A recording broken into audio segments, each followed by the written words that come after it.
咁但係其實佢哋兩個冇俾我任何負面嘅消息，話佢哋成日都會係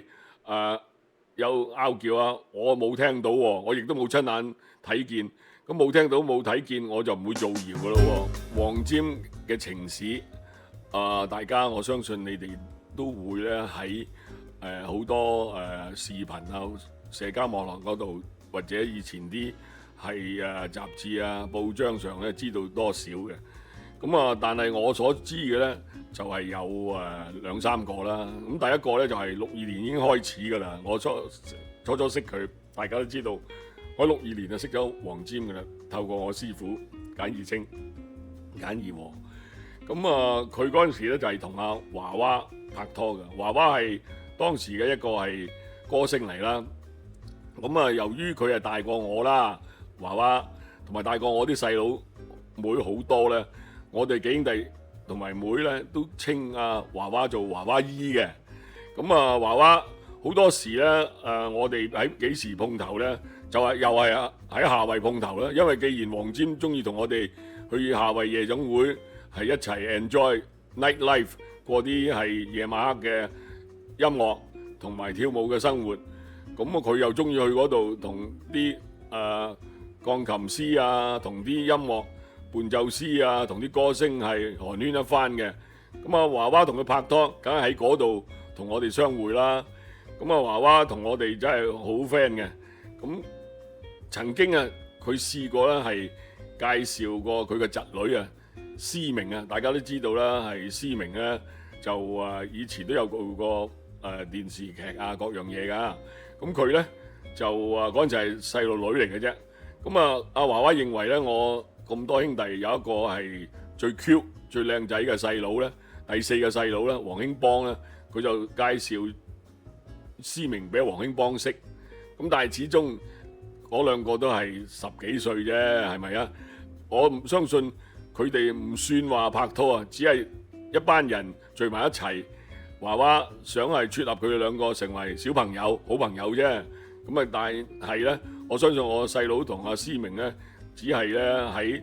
多人嘅聚會裏邊，記得一次喺容龍別墅游水池嗰度聚會咯，係見過1、2次啦。但係始終都係黃霑嘅第一任太太咧，令到我記得嘅重要嘅事件之一嚟啦。咁結果咧，黃霑就喺我相信66、67年就結婚啦。咁然之後咧，但係到76年咧，佢同阿華娃嘅婚姻咧就係有咗變。咁佢就你兩個咧係好似係 separated 嘅，即係分居啊。咁喺嗰陣時，華娃就我好少見啦，因為佢既然同咗阿黃霑分手咗，我哋亦都見少咗啦。咁但係咧，我相信黃霑就由嗰陣時起咧，早幾年即係佢係我相信70年中咧，佢都已經咧係同林燕妮。當時林燕妮亦都係自由身啦，因為同阿李宗森亦都係離咗婚啦。咁係佢哋兩個開一間 Lam and Wong 嘅廣告公司嘅時候，咁梗係因利成便，大家由呢個拍檔成為好友，成為愛人啦，係咪先？咁稍後佢哋兩個人嘅戀情係公開啦，郎才女貌肯定㗎啦。咁好多人都係覺得睇好嘅。咁但係其實佢哋兩個冇俾我任何負面嘅消息，話佢哋成日都會係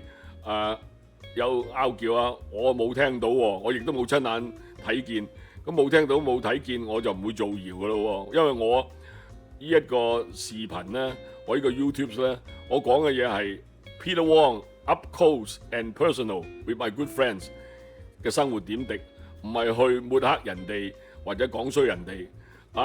永遠都係喺人哋高人身上學到好嘢同你分享，但係喺高人身上學到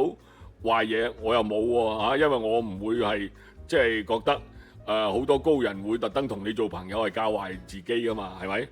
嗱，咁呢個林燕妮同埋黃霑的而且確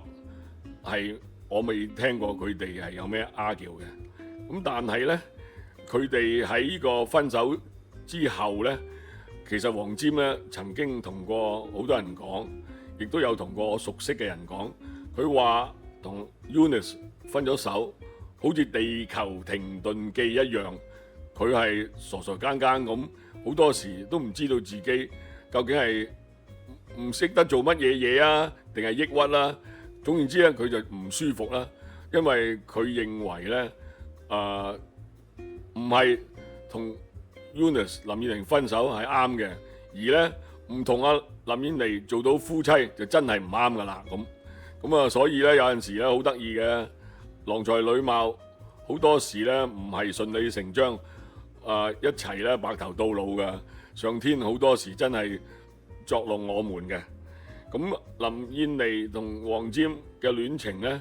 我哋就講過啦。咁下一集呢，我就會同大家講一講呢，係另外一啲我同阿黃霑嘅日事啦。